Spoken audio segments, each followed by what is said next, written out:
Gali baigti filint tos taksistus. Filint? Jo, šiek tiek į vyrukus linkės.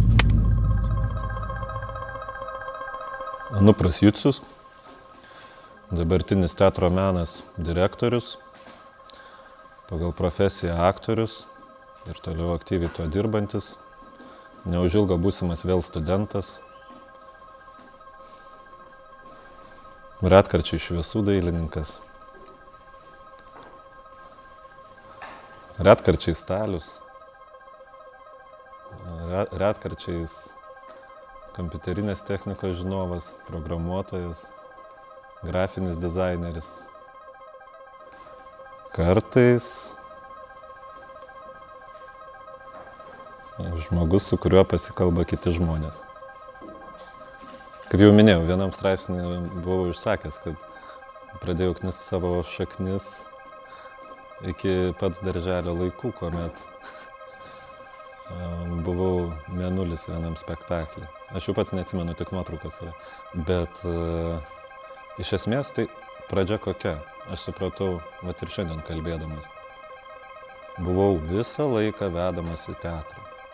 Į visus spektaklius šito teatro, Lėlių vežimo teatro, Miltinio teatro. Buvau į visus vaikiškus ir kai kados ir į suaugusius spektaklius vedamas. Ir man atrodo, tai nori, nenori, tavį palieka nemažai informacijos. Susižavi aktoriais, jų darbu, jų laisvumu. Kažkaip tai užsilieka. Turbūt pradedi pat save pozicionuoti tas vietas ant scenos ir po truputį tai kuriasi. Po to vat, patekau čia į teatro studiją, į tą patį teatrą meną ir tai tęsiasi. Ir buvau, kol galiausiai jau paskutinėse galbūt 11-12 klasėje aš kaip ir buvau jau apsisprendęs, kur noriu. Tai kaip jau ir minėjau, iš karto nestojau. Pasidariau pertrauką ir po to.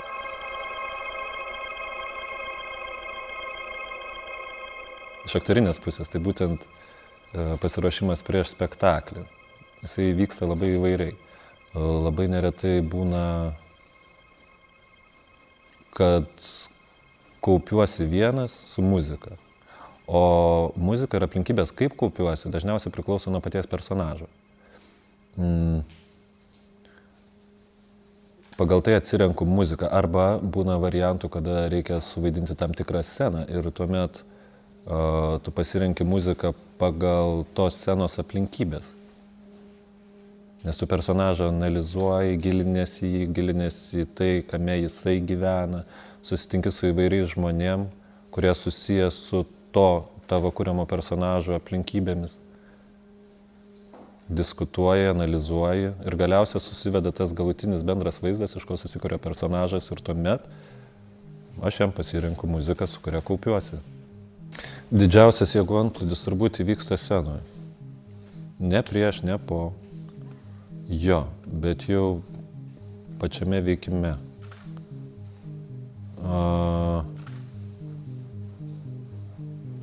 Nes jeigu scenoje įvyksta tai, kas yra turbūt gražiausia tiek patiem aktoriam, tiek žiūrovam, tai yra dažniausiai tai yra sukibimas su partneriu.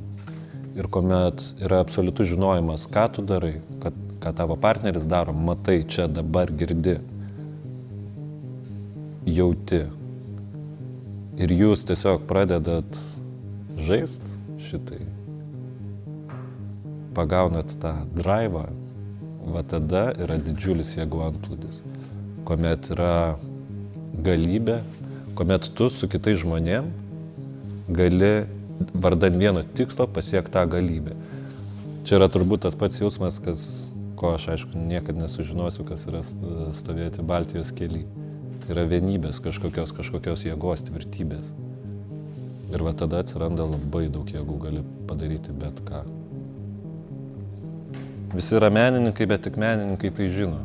Čia tokia nuvalkiota jau ir aš visada girdėdavau ją, bandydavau suprasti ir galvodavau, kodėl man kažkas ne taip toj frazėj visiškai ir kažkaip tai kažkas netinka.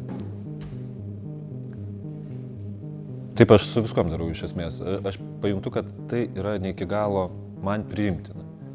Bet aš to neatmetu, aš pradedu analizuoti, o kodėl? Kodėl aš jaučiuosi intuityviai taip, lyg tai man tai netiktų. Tai visada analizuoju ir tai kartais užtrunka kelias dienas, kartais kelis metus. O su šita būtent fraze, visi yra menininkai, bet tik menininkai tai žino. Ne, menininkai yra būtent tie, kurie sunkiai dirba ir iš to uždirba savo pragyvenimą. Ir tik tai, nes jie sugeba tik šitai daryti. Ir jie iš to visais įmanomais būdais, ar nepritekliui, arba kuriam pasiseka labai dideliam pritekliui, gyvena vien iš to. Tai kas yra menininkai, tie, kurie kuria, žino, ką daro. Vieni kuria paveikslus, komponuoja muziką, vaidina spektakliuose, kiti sukuria galbūt nuostabias sodybas, kiti nuostabius pastatus, kiti... Jo.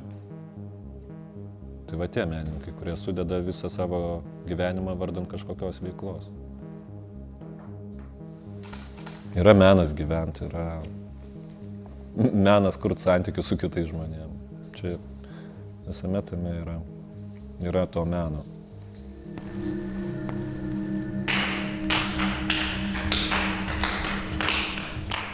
Šiandienos pastebėjimas būtų, kad reikia nepamiršti komunikuoti. Ir jeigu kažkas įvyksta, reikia apie tai pasikalbėti.